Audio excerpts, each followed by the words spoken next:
Tres. Muy buena tarde, familia. ¿Cómo están? ¿Bien?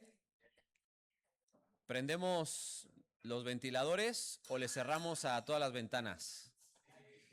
Así que, ¿así está bien? Bueno, mientras salen los niños, quiero que busques en tu Biblia y que puedas compartir con aquellos que no tengan una Biblia. Primera carta de Tesalonicenses, capítulo 2. Primera carta de Tesalonicenses, capítulo 2. Vamos a leer un par de versos y vamos a orar. Y antes de empezar a leer, quiero recordarte, aquí me anotaron algo para poder recordarte y que lo tomes en cuenta. Nos quedan 10 lugares para el picnic de la familia. Ya no quedan lugares para quedarte en cabaña, ya no hay esa posibilidad, pero puedes acompañarnos al picnic el día viernes. Vamos a estar el día viernes estudiando con Gastón González para que pueda ministrarnos acerca de la palabra de Dios. El argentino Gastón González nos acompaña y el sábado nos quedamos también a disfrutar de algunas cosas también, juegos, la alberca, las cabañas, la comida. Así que te invito a que puedas ahí anotarte. Si no sabes con quién anotarte, acércate con Norita y te dice ahí los lugares ya bien disponibles. Me parece, casa de campaña ya no hay. Poquitos de casa de campaña. Ya cabaña ya no, pero hay poquitos de casa de campaña. Sí, acá lo vi. Bueno, vamos a leer, por favor, primera carta a Tesalonicenses, capítulo 2, versículo 13 y 14. Y permíteme orar para que tú y yo podamos ser ministrados por la palabra del Señor. Dice así: por lo cual, también nosotros, sin cesar, damos gracias a Dios de que cuando recibiste la palabra de Dios que oíste de nosotros, la recibiste no como palabra de hombres, sino según es en verdad la palabra de Dios, la cual actúa en vosotros los creyentes. Versículo 14. Porque vosotros, hermanos, viniste a ser imitadores de las iglesias de Dios en Cristo Jesús, que están en Judea, pues habéis padecido de los de vuestra propia nación las mismas cosas que ellas padecieron de los judíos. Acompáñame a orar. Querido Señor, te pedimos que tú puedas sellar lo que vamos a aprender, que tú puedas ayudarnos a discernir con tu Espíritu Santo. Por favor, quita cualquier estorbo, nuestra propia indiferencia, el cansancio. Quita, Señor, las cosas que estorben que tu palabra pueda quedarse en nuestro corazón para poderla poner por obra.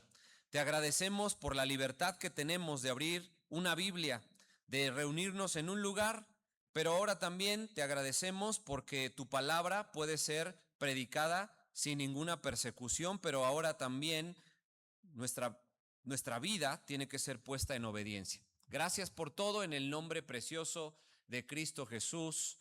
Amén y amén. Hace algunos años estábamos en Argentina y fuimos a una parte de la ciudad en el norte de Buenos Aires.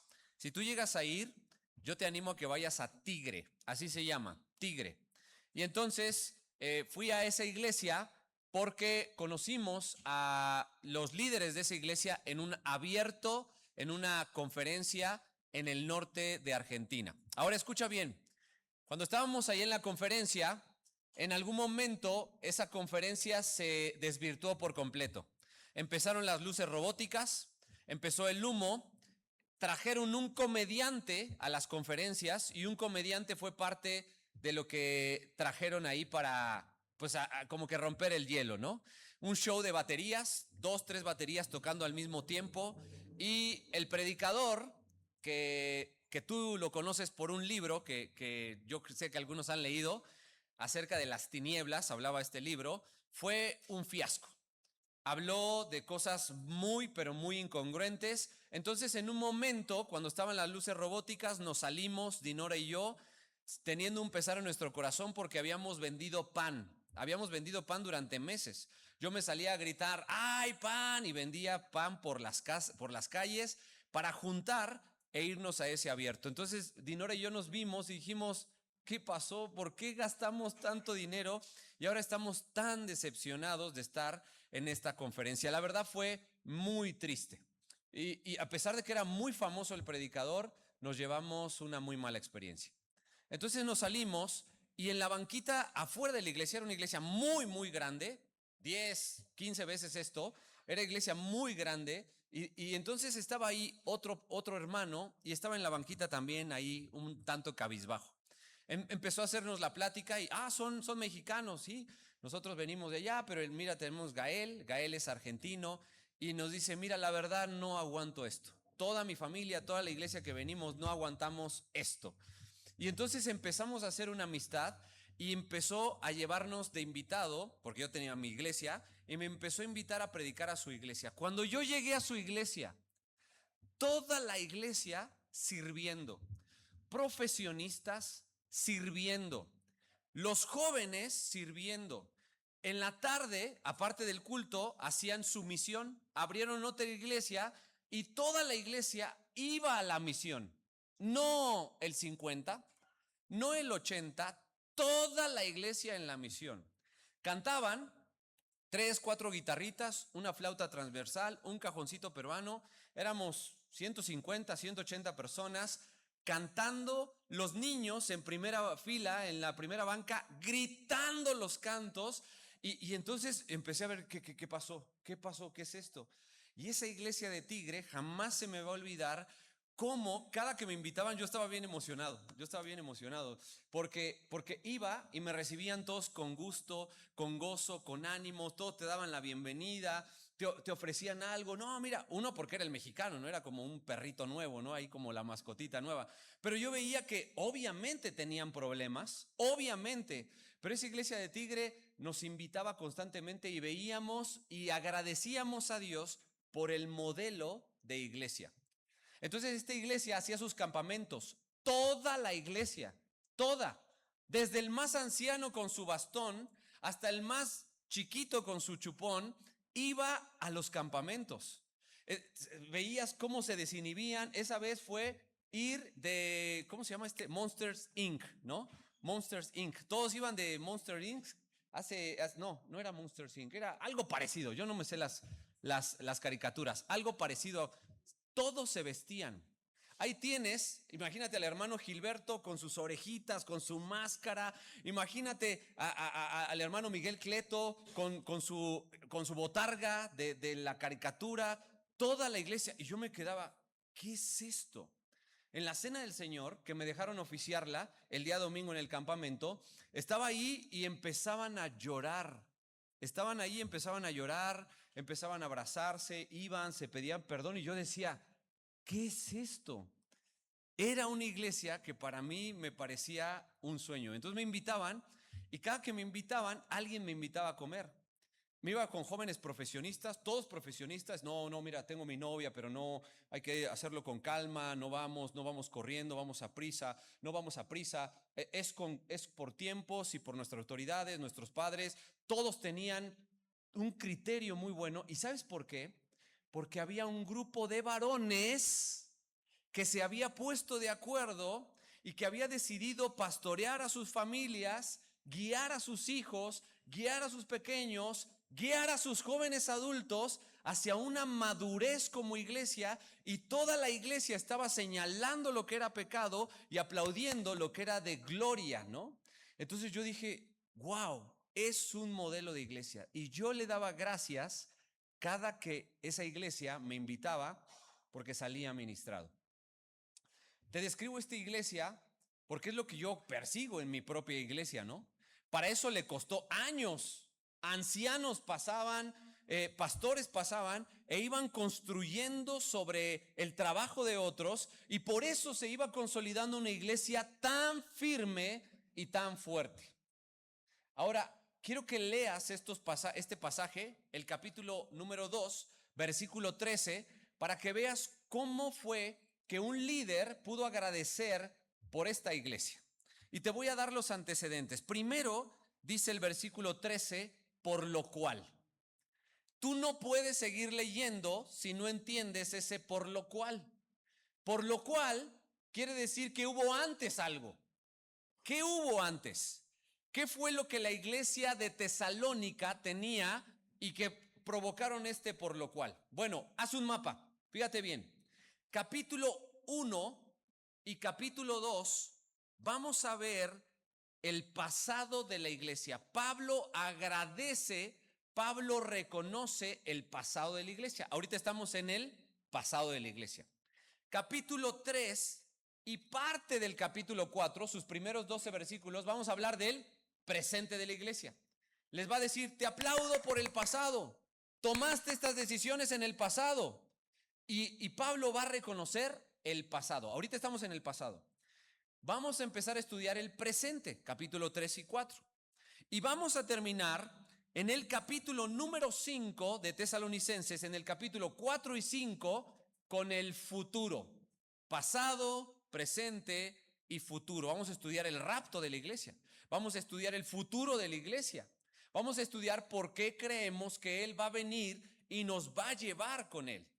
Así que ahí está, pasado, presente y futuro. Tú estás ahora en este apartado en donde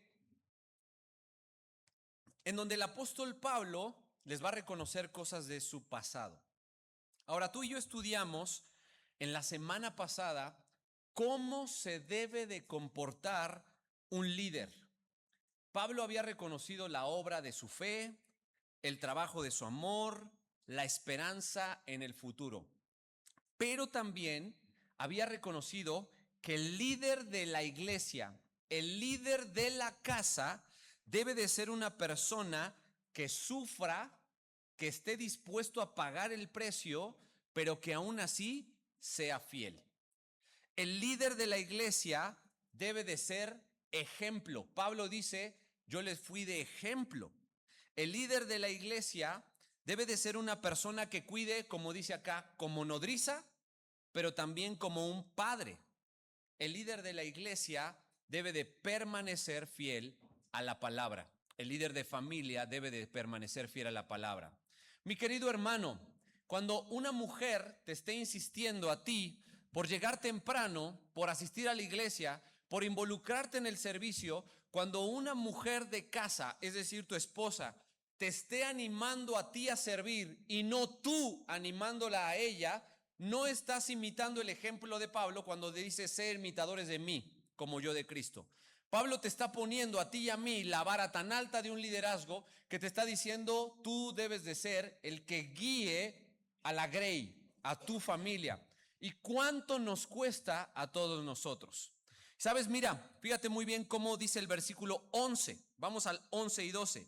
Así como también sabéis de qué modo, como el Padre a sus hijos, exhortábamos y consolábamos a cada uno de vosotros. Y os encargábamos que anduvieseis como es digno de Dios, que os llamó a su reino y su gloria. Ahora sí, por lo tanto, ya tenemos un antecedente. Por lo tanto, Pablo va a agradecer algo de esta iglesia. Acompáñame. Por lo cual, dice, por lo cual también nosotros, sin cesar, damos gracias. Mi querido hermano, Pablo en esta carta tiene 3 lugares donde sin cesar está orando y sin cesar da gracias. Si tú tienes tu Biblia, lo vas a poder ver. Si tú tienes tu celular, no lo vas a poder ver como yo lo veo. Yo lo veo aquí en mi Biblia, en el capítulo 1, versículo 2. Fíjate cómo dice, damos siempre gracias a Dios. ¿Te das cuenta? Damos gracias a Dios siempre. Pablo empieza su carta dando gracias. Mira cómo dice en el versículo 13 que estás leyendo, 2:13. Por lo cual también nosotros, sin cesar, damos gracias a Dios. Es una carta de gratitud. Pero si tú puedes ver en el capítulo 5, versículo 17, vas a encontrar un versículo bien conocido para ti. ¿Qué dice ahí? Orad sin cesar. Por lo tanto, Pablo nos está diciendo que vive agradecido de conocer esa iglesia que tiene tanta pasión. De la misma forma como yo reconocí esta iglesia en Tigre, yo decía, qué padre es ir a esa iglesia, qué bueno es ir a esa iglesia, cómo me gusta ver la interacción de esa iglesia, cómo me gusta ver cómo sirve esa iglesia. Bueno, Pablo sentía una gratitud cuando recordaba a los de Tesalónica, decía, ay, qué padrísimo es estar con ellos, qué increíble es estar con ellos. Ahora, hermano, si tú no tienes eso en tu vida, qué padre, qué delicioso, qué hermoso es estar con mi iglesia, que aunque no es perfecta, pero tiene rasgos que Dios quiere para mi vida, me estoy deleitando. Si tú no tienes eso, necesitamos pedirle a Dios una aceptación, pero también un trabajo que tú y yo tenemos que hacer para con nuestra iglesia. Ahora, mira lo que da gracias Pablo. Acompáñame, por favor, cómo dice por qué está agradecido. Dice, por lo cual también nosotros sin cesar damos gracias a Dios. Y mira, de que cuando recibiste la palabra de Dios, que oíste de nosotros, la recibiste no como palabra de hombres, sino según en verdad la palabra de Dios, la cual actúa en vosotros los creyentes. Dos actores principales. Hermano, pon mucha atención. Un actor dando la palabra de Dios y otro actor recibiendo la palabra de Dios. Entonces aquí en Dunamis siempre va a haber dos entes. Uno que se va a esforzar por enseñar, instruir, por estudiar, por gastar horas pasando el tiempo con la palabra de Dios, y ese es el trabajo que debe de hacer el que va a instruir, el que va a tener el privilegio de participar, ¿no? Un ejemplo, yo tengo el calendario y trimestralmente con los residentes digo, te toca la escuela dominical, ya sabes cuándo te toca predicar, ¿no? Por ejemplo, al próximo que le toca es al que se va a casar. Al que se va a casar, en unas semanas predica, ¿no? Entonces ya él sabe, él ya tiene su texto, él tiene la responsabilidad de que como va a dar palabra de Dios, él se tiene que preparar. Pero hermano, ahí viene. Pablo agradecía porque esta iglesia recibió la palabra de Dios. Ahora, hermano, yo no tengo idea cómo te preparas tú para recibir la palabra de Dios. Me doy una idea cuando te veo cansado. Es legal, alguno de ustedes trae alguna enfermedad, está cansado, una fatiga crónica, pero si tú no fuiste cuidadoso de dormir a tus horas, de prepararte, de venir a tiempo, no esperes que yo pueda recibirte como un oidor que está presto a escuchar la palabra de Dios. Cuando tú no traes tu Biblia, cuando tú no estás al pendiente de la escritura, cuando tú no tienes o tienes en poco la palabra de Dios. ¿Sabes? Esto es vergonzoso, hermano, porque estos creyentes de Tesalónica se habían esforzado por recibir la palabra de Dios. Ahora, mira, hermano, yo quiero leerte algunos versos. Yo voy a leer uno y vamos a buscar otro para que no se vuelva tan tedioso. Pero yo quiero que vayas buscando, por favor, Primera de Pedro, capítulo 1, versículo 23. Primera de Pedro, capítulo 1, versículo 23. Y yo quiero que leas qué tan importante es recibir la palabra de Dios, qué tan importante es que alguien se prepare para que tú la recibas y que tú no la recibas como palabra de hombre, sino como palabra de Dios. Esta palabra de Dios va a penetrar y debe de penetrar a cada fibra de tu ser, de tu familia, del estatus en el que te encuentres. Y dice así en Primera de Pedro, capítulo 1, versículo 23. Yo quiero que leas esta sección en donde Pedro nos va a hablar de la palabra de Dios y cómo esta palabra de Dios nos hace renacer. Dice el versículo 23, siendo renacidos no de simiente corruptible, sino de incorruptible. Y mira, por la palabra de Dios que vive y permanece para siempre. En primer lugar, yo quiero que veas que la palabra de Dios es la única que puede hacer renacer a una persona. Si tú no has renacido, no vas a sentir apego por la palabra de Dios. Entonces no podemos pedirle a alguien que no ha nacido de nuevo que ame la palabra de Dios. La palabra de Dios va a despertar esa sed. Ahora, ¿qué más hace la palabra de Dios? Mientras yo te leo Timoteo, yo quiero que busques Isaías 55. Vamos a buscar Isaías 55. Y mientras tú buscas Isaías 55, quiero leerte, quiero citarte Primera de Timoteo, capítulo 3, versículo 16 y 17. ¿Ya lo buscaste, Isaías? Bueno, antes de leer Isaías, fíjate lo que es capaz de hacer la palabra de Dios. Dice Pablo a Timoteo, toda la escritura es inspirada por Dios y útil para enseñar, para redarguir, para corregir, para instruir en justicia. Y luego el 17 dice, a fin de que el hombre de Dios sea perfecto, enteramente preparado para toda buena obra. Entonces la palabra de Dios te hace renacer, pero también la palabra de Dios nos capacita, nos capacita. Ahora, ¿qué hace la palabra de Dios en Isaías capítulo 55? En su versículo 11 te va a decir de la siguiente forma: así será mi palabra, mira, búscala, así será mi palabra que sale de mi boca. No volverá a mí vacía, sino que hará lo que yo quiero y será prosperada en aquello para que la envíe. ¿Te das cuenta? Dice de su palabra que no va a volver vacía. Es decir, la palabra va a hacer su trabajo en tu corazón, te va a convencer, te va a reformar y va a haber un corazón nuevo, o vas a endurecer tu corazón y vas a salir por aquella puerta y vas a salir condenado porque ya no eres un ignorante. Ya recibiste la palabra de Dios y no vuelve vacía.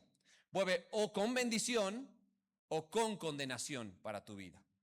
Mira, busca conmigo, por favor, ahí mismo, en Isaías, ahora en su capítulo número 40, versículo 8. 48.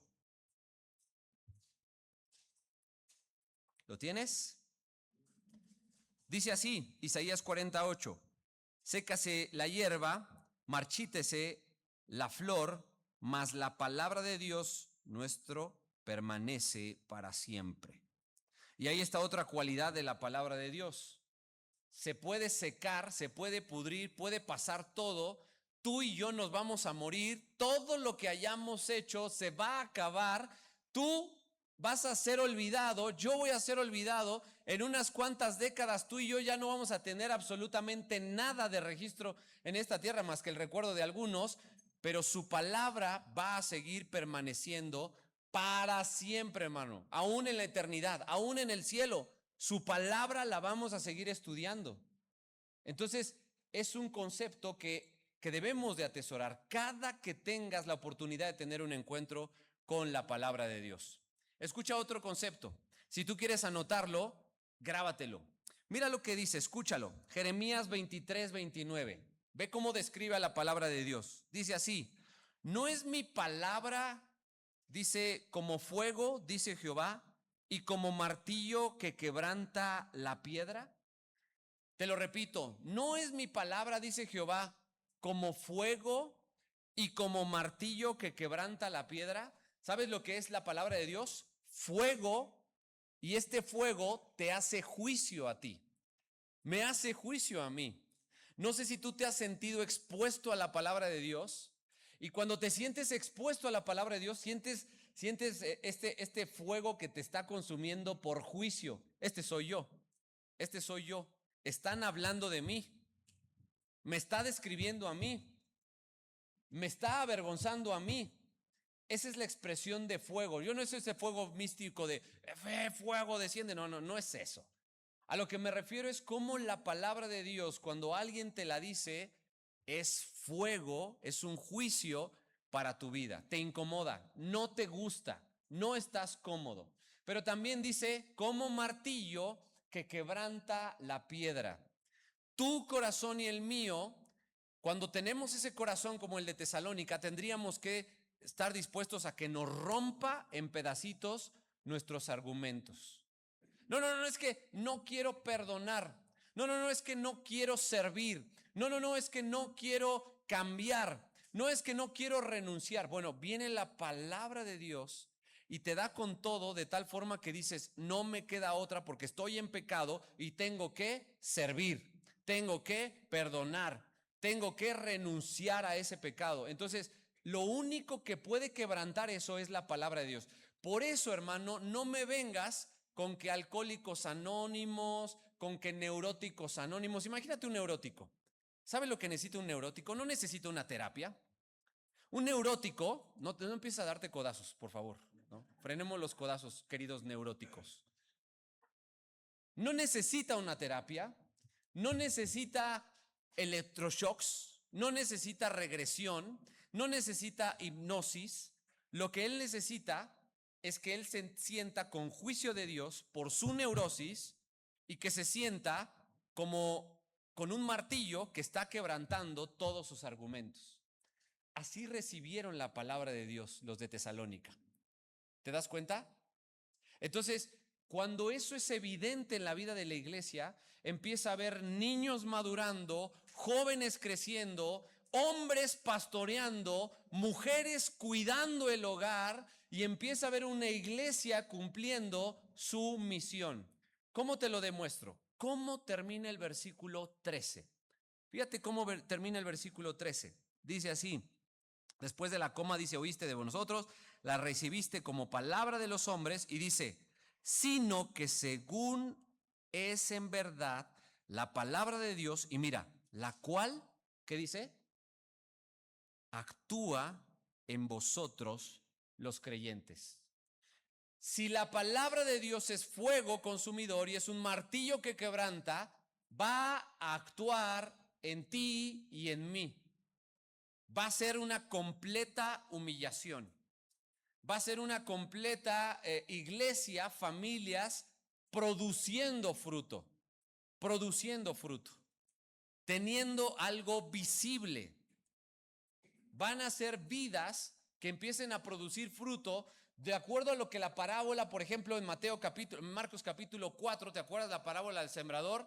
Que dio fruto a 20, a 30 y a 70 y a 100 por uno, ¿te acuerdas? Mucho fruto. Entonces, eso es lo que produce la palabra de Dios. Mira el versículo 14 conmigo. Acompáñame a ver el versículo 14. Porque vosotros, hermanos, fíjate la familiaridad con la que Pablo les escribía, viniste a ser imitadores de las iglesias de Dios en Cristo Jesús que están en Judea. Ahora, la palabra mimetes, mimetes es la palabra griega, es esta palabra para ser una marca en su vida, un ejemplo en su vida.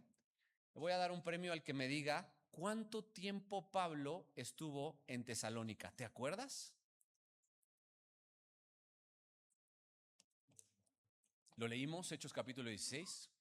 Creyeron gentiles, creyeron no muchas mujeres y estuvo, ¿quién dijo?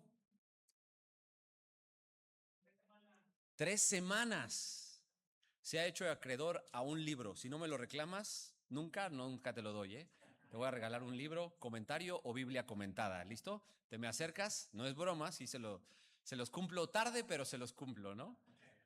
Bueno, Pablo estuvo 3 semanas. Dice, y durante 3 días de reposo estuve ministrándolo. Pablo fundó esta iglesia en 3 semanas.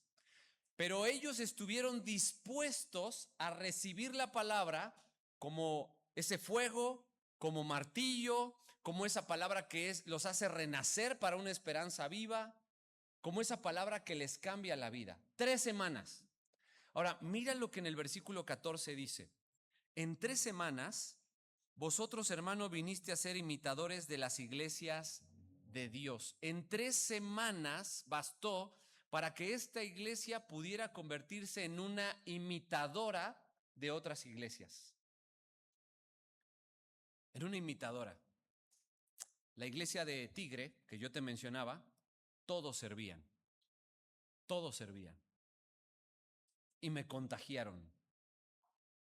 Y yo veía cómo todos pintaban, todos barrían, todos acomodaban, todos levantaban. Y te digo, me tocó ir, yo lo vi a sus misiones. Todos, hermano, todos. Ellos iban a un culto en la mañana y un culto en la tarde. Yo así crecí, con culto en la mañana y culto en la tarde. ¿Sabes qué pasaba? El culto en la mañana estaban todos. El culto en la tarde estaba un tercio. Ahí poquitos gatitos habíamos, ¿no? Pero ellos, a mí me asombró, todos, hermano, todos cantando. Ahora, ¿por qué es bueno imitar el modelo de otras iglesias bíblicas? Bueno, esta iglesia de Tesalónica imitó a la iglesia de Judea. Pero antes hay que entender qué está imitando de la iglesia de Judea. Bueno, en la iglesia de Judea te voy a platicar. Los cristianos, ¿te acuerdas que cuando no se cumple Hechos 1:8, recibiréis poder cuando haya venido sobre nosotros el Espíritu Santo y me seréis testigos en toda Jerusalén, en Judea, en Samaria y hasta lo último de la tierra? Como la iglesia se quedó ahí, en Judea, Dios permitió una persecución. Dios permitió prueba. Dios permitió aflicción. Y se cumple, si no se cumple Hechos 1:8, se cumple Hechos 8:1, donde empieza la persecución de la iglesia. La iglesia de Judea empezó a sufrir, empezó a tener exclusión social. ¿Sabes? Sus hijos no eran bien vistos. Las personas, los matrimonios no eran bien vistos en Tesalónica. Fueron excluidos de la vida económica. Ya no podían tener comunión para comerciar. Ya no eran bien vistos para comerciar con ellos. Yo tengo ahí en casa 2 tiendas, ¿no? Una que vende muy bien, muy barato y mucho, y hay otra que ponen música cristiana. No sé si son cristianos, yo quiero asumir que son cristianos, ¿no? Pero yo sé que muchos prefieren comprar en donde está más barato y yo prefiero comprar en donde son cristianos, ¿no? Bueno, haz de cuenta que era todo lo contrario. Ellos decían, ¿son cristianos? Sí, no les compremos. ¿Son cristianos? Sí, no los contratemos. ¿Son cristianos? Sí, vamos a humillarlos, ¿no? Entonces la iglesia de Judea comenzó a ser perseguida en lo social, en lo económico. Empezaron a expropiarles propiedades. Imagínense que nos quiten tu casa y dunamis. Eso fue lo que empezó a pasar. La iglesia en Judea empezó a romper lazos familiares. ¿Te volviste cristiano? Sí, ya no me hables. Ya no eres bienvenido en casa, en las reuniones familiares, en los fines de año. Empezó a romper lazos familiares y también empezó a tener sufrimiento emocional, espiritual, y empezaron a perseguir a sus predicadores. Entonces, cuando lees en el versículo 14, vinieron a ser imitadores de las iglesias de Dios en Cristo Jesús, que están en Judea, pues habéis padecido de los de vuestra propia nación las mismas cosas que ellas padecieron de los judíos. Ellos estaban padeciendo por los de Tesalónica y se parecía. Y esto me hace ver, hermano, una iglesia que a pesar del sufrimiento, a pesar de tener mala economía, malas relaciones familiares con terceros, a pesar de tener pérdidas, ellos estaban imitando su piedad. Mira, hermano, el versículo 15.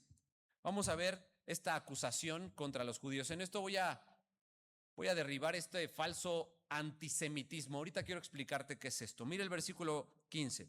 Los cuales, o sea, los judíos que perseguían a los de Judea y los de Tesalónica que perseguían a la iglesia de Tesalónica, dice, mira, los cuales mataron al Señor Jesús, los judíos, y a sus propios profetas, los profetas de los judíos, y a nosotros nos expulsaron. ¿Quiénes eran nosotros? Pablo, Silas y Timoteo. ¿Listo? A nosotros nos expulsaron los judíos, ¿no? Y no agradan a Dios y se oponen a todos los hombres. Así que estos versos, este versículo 15 es usado, por ejemplo, Martín Lutero lo usaba para decir, odiemos a los judíos, quememos a los judíos. Muchos reformadores odiaron al pueblo judío y los quemaron, los mataron. Gente como Hitler ocupaba partes también de la teología mal interpretada de Pablo, en que los judíos habían matado al Señor Jesús. Ahora, escucha muy bien. El Evangelio de Juan nos dice, nadie me quita mi vida, yo la doy de mi propia voluntad, ¿no? ¿Qué hicieron los judíos? Bueno, los judíos entregaron a Jesús y los romanos lo mataron. ¿Cómo mataban los judíos? Los judíos mataban lapidando. Los romanos mataban crucificando. Si lo hubieran matado los judíos, lo hubieran lapidado. Pero ellos lo entregaron, los gentiles lo mataron y Dios coordinó todo. ¿Te acuerdas lo que dice Hechos capítulo 2? Determinado por el antiguo conocimiento de Dios, lo entregó a su Hijo Jesucristo. Por el anticipado conocimiento de Dios. Así que Dios orquestó eso y permitió que los judíos lo entregaran, los romanos lo mataran, para que pudiera judíos, gentiles, necesitar y ser culpables de la salvación y necesitar esa salvación. Fíjate muy bien cómo dice acá, hermano, dice, también hubo profetas y también a Pablo le estorbaron. Versículo 16. Fíjate cómo la ira de Dios va a caer contra aquellos que impidan el progreso del evangelio. Mira, impidiéndonos, estos judíos, hablar a los gentiles para que estos se salvasen. Así colman ellos siempre la medida de sus pecados, pues vino sobre ellos la ira hasta el extremo.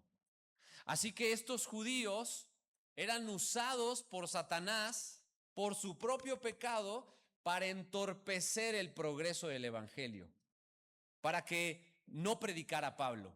Entonces Pablo está diciendo, mira, los judíos fueron responsables, los judíos no me dejaban predicar, y simplemente Pablo lo está mencionando, no está diciendo odiemos a los judíos, para nada, no es eso. No es odiar al pueblo de los judíos, es reconocer que en este tiempo fueron un estorbo tremendo. Ahora, ¿qué son para nosotros los judíos? Un pueblo más que va a tener un papel muy importante en el futuro, pero no es un pueblo que tengamos que adorar. No es un pueblo que tengamos que estar aplaudiendo. No es un pueblo que, ay no, mira, ellos son nuestros mayores hermanos. No. Ellos son un pueblo más que necesita ser evangelizado y no necesita ser odiado.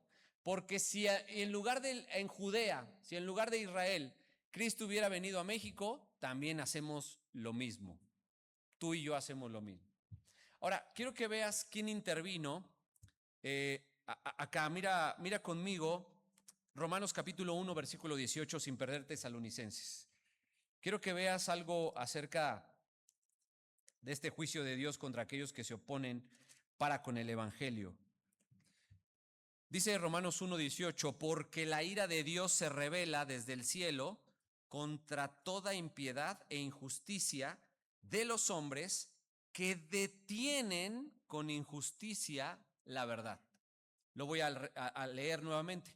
Fíjate el juicio para la humanidad, para cualquier nacionalidad, para cualquier persona que se oponga a la predicación del evangelio. ¿Qué le va a pasar? Mira, respetamos a nuestro presidente, a Claudia Sheinbaum, pero ¿qué le va a pasar si ella impide el progreso del evangelio?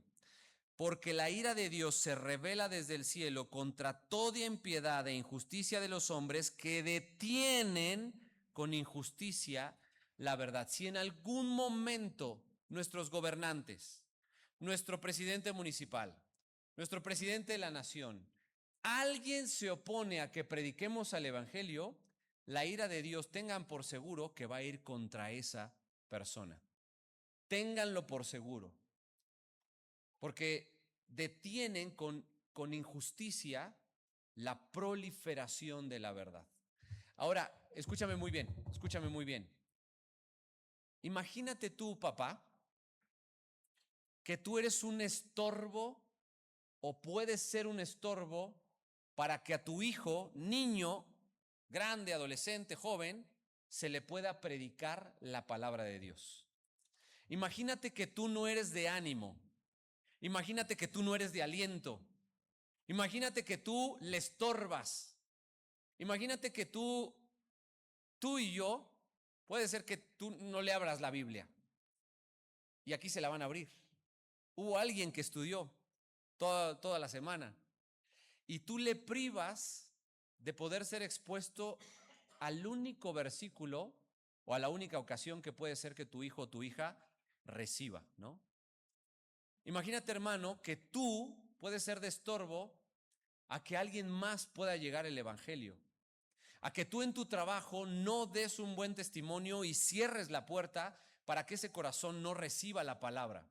A que tú puedas no ser de ánimo, testimonio, de una evidencia, como dice Pablo, tú y yo somos carta leída, ¿no?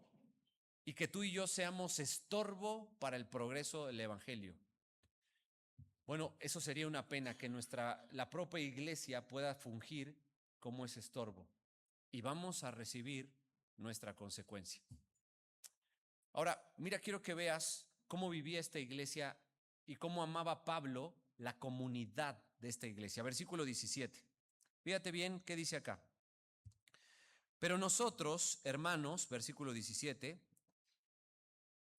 separados de vosotros por un poco de tiempo de vista, pero no de corazón, tanto más procuramos con mucho, ¿qué, hermano? Deseo ver vuestro rostro. Pablo anhelaba ver el rostro de la iglesia en Tesalónica. Hermano, anhelaba la comunión. De verdad no es una poesía barata, no es una frase nada más lanzada así. Él de verdad anhelaba.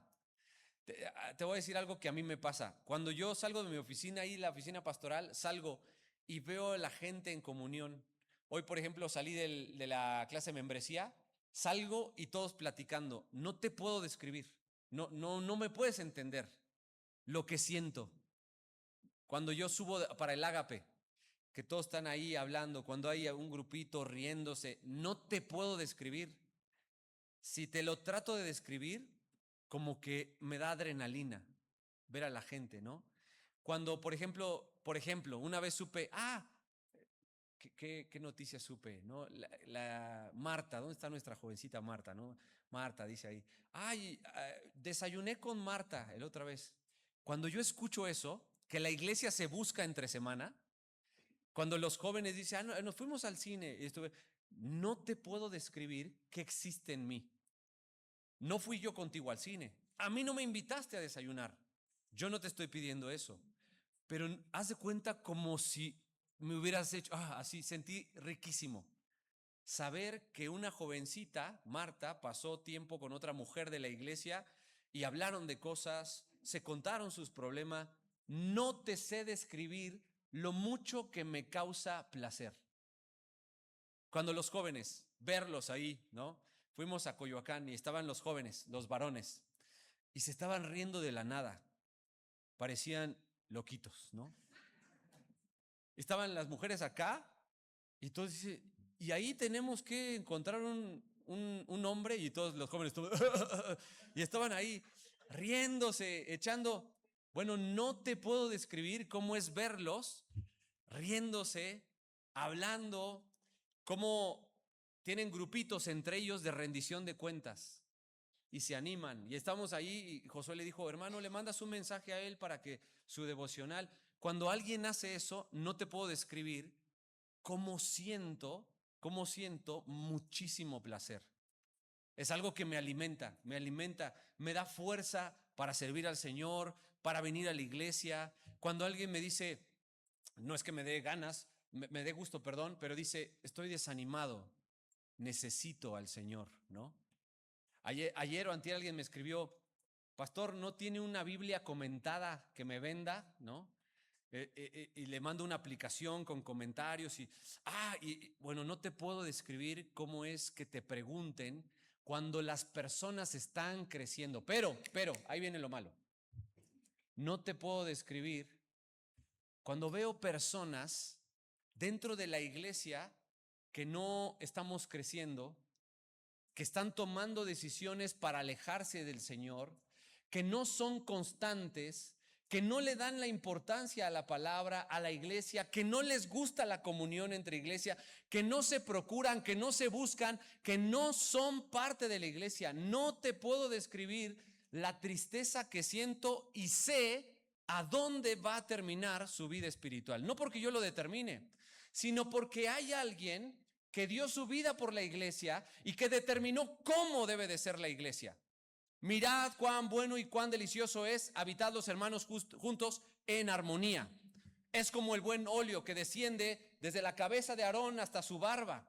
Es como el rocío del Hermón que desciende desde el Hermón y que refresca toda la tierra de Israel. Así es. Y cuando no se cumple eso, vives vida mediocre de iglesia y vida espiritual mediocre, porque estás diseñado para vivir en el colectivo de la iglesia. No vas a crecer, te lo aseguro, hermano, te lo firmo.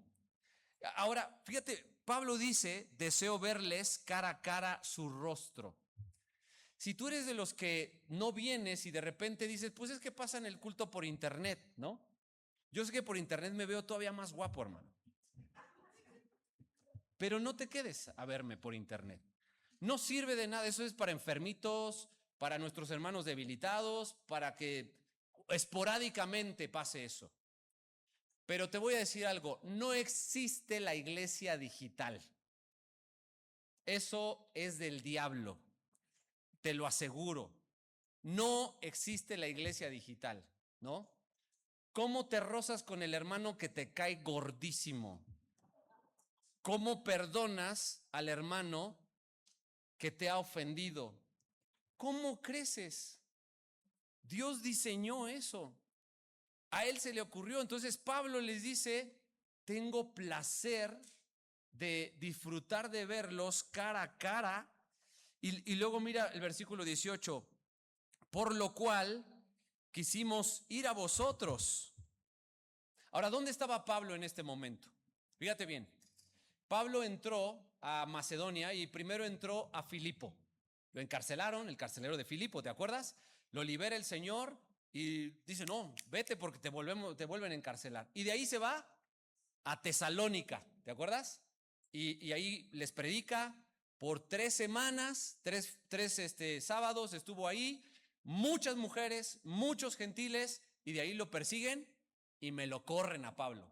Y de ahí se va 80 kilómetros a Berea. Los cristianos de Berea, Hechos capítulo 17, eran más nobles que todos y recibieron con mucha solicitud la palabra de Dios. Pero también comprobaban, a ver si es cierto, que esto es así, ¿no? Los cristianos de Berea. Y Pablo no para de visitar iglesias, de amar iglesias, de respirar iglesias. Después de ahí me lo corren también. Entonces uno diría, no, es que ya la iglesia me ha lastimado. Mira los latigazos, ¿no? Mira los chismes que me han hecho. Ya no quiero saber nada con la iglesia. ¿Y qué hacía Pablo? Me voy a buscar una mejor iglesia. ¿Sabes? Filipo, Tesalónica, Berea, y dice, me voy a buscar una mejor iglesia. Y se va a Corinto, donde andaba con la madrastra, donde se peleaban de yo soy de Apolo, y se va a predicar a Corinto. Entonces ahí tienes una actitud de que si tú buscas una iglesia, ni la de Filipo donde estaba el carcelero, ni la de la Tesalónica donde recibieron con solicitud la palabra, ni la de Berea donde comprobaban todo lo que hacía, se va a Filipo a Corinto, y desde Corinto le escribe a los de Tesalónica y les dice, tengo ganas de verlos. Y él está ministrando la palabra en Corinto, pero con ganas también de ver a su iglesia, con ganas de verlos, ¿no? Cada que yo salgo a campamentos o a predicar a otro lugar, Siempre le hablo al hermano Miguel o a algún residente, ¿cómo estuvo la iglesia? ¿Qué viste? ¿Quién faltó? ¿Dónde? ¿Por qué? ¿Sí los viste poner atención? ¿Sí estaban ahí y tal? Porque algunas veces tienen pastoritis, ¿no? Ustedes saben que de repente, no está el pastor, pues es que está guapo el pastor, entonces hay que amarlo más. Entonces, hermano, lo que yo quiero transmitirte es que Pablo, lo que le ardía es por estar con la iglesia. Estaba con una iglesia podrida como Corinto y le causaba placer. Y extrañaba una iglesia tan fiel como Tesalónica o como Berea. Pero Pablo respiraba iglesia. Ahora, esta no es una invitación a estar chapulineando de iglesia en iglesia. Tú tienes tu iglesia, ¿no? Yo a eso te invito. No es de que soy como Pablo, chapulineo en Berea y no es así. La invitación es a respirar con el cuerpo que Dios te ha dado. Fíjate cómo veía Pablo a la iglesia de Tesalónica. El versículo 18 dice: por lo cual quisimos ir a vosotros, yo Pablo, ciertamente una y otra vez. Y mira lo que dice acá. Pero, ¿quién? Satanás. Escucha bien. Cuando no tienes vida de cuerpo, de iglesia, muy probable es porque porque Satanás pueda entorpecer la vida del reino.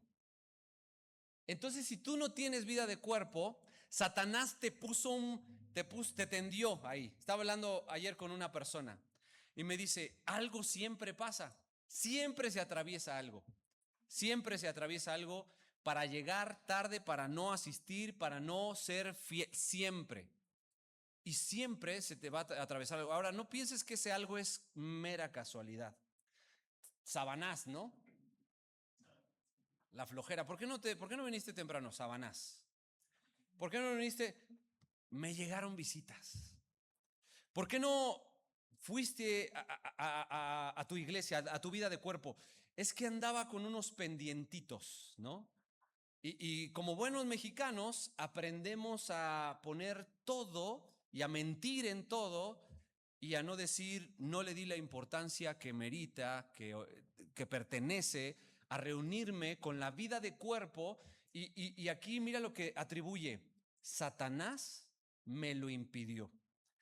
Ahora fíjate, quiero que escuches esto. Primera de Pedro capítulo 5 versículo 8 dice: sed sobrios y velad.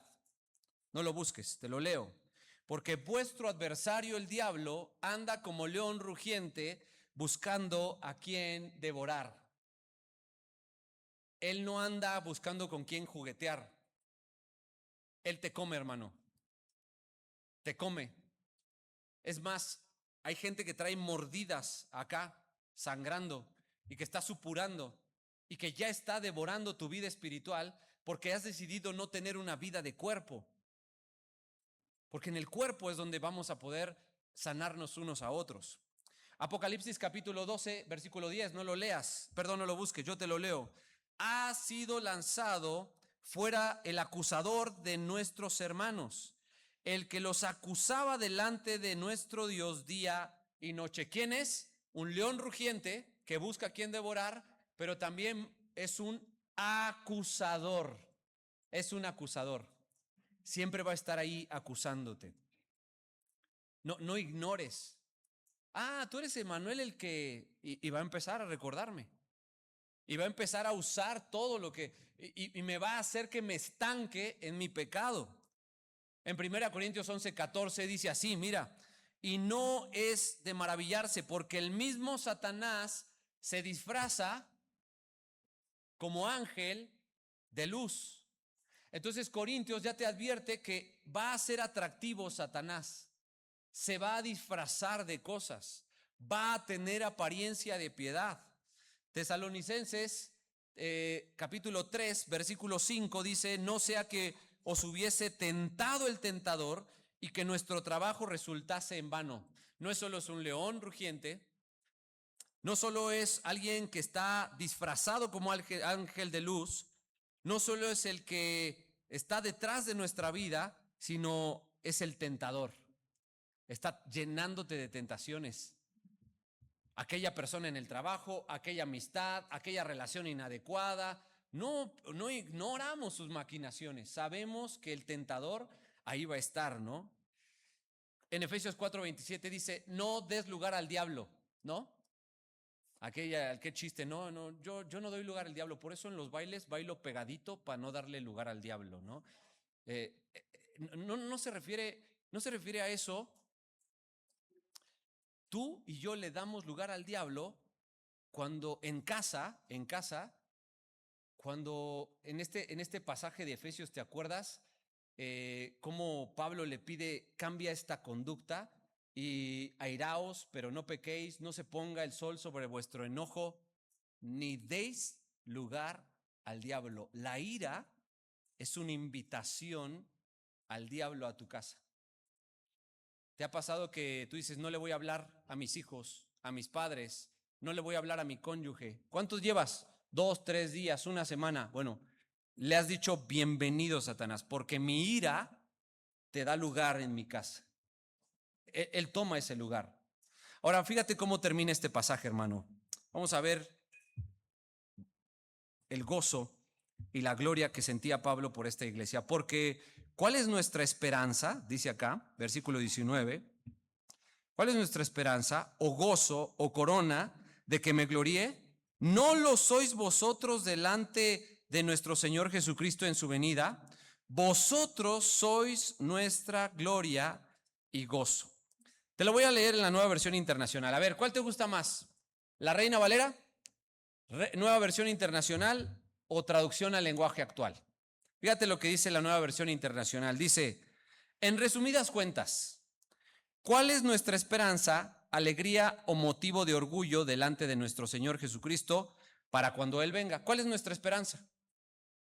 Motivo de alegría. ¿Cuál es nuestra esperanza? Y Pablo contesta, dice acá, ¿quién más sino ustedes?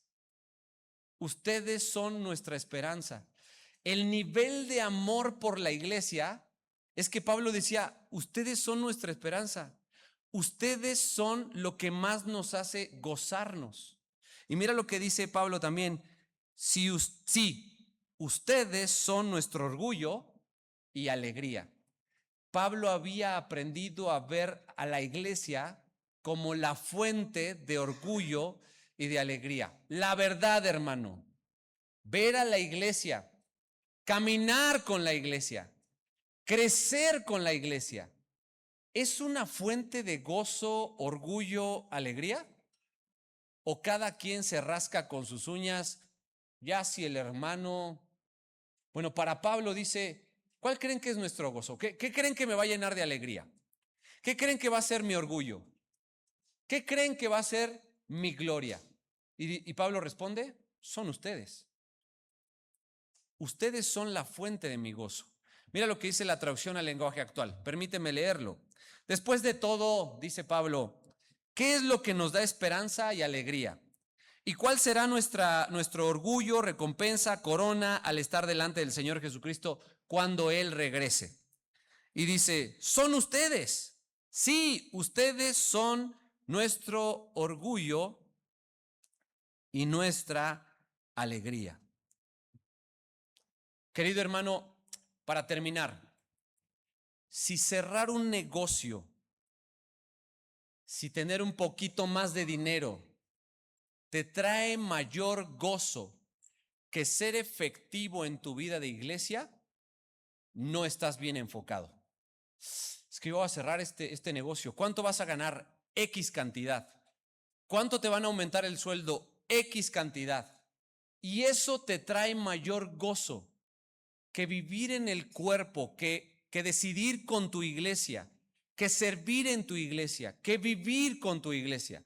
Qué bueno, yo deseo que cierres muchos negocios, que te vaya muy bien, que te alcen mucho el sueldo y va a ser un deleite.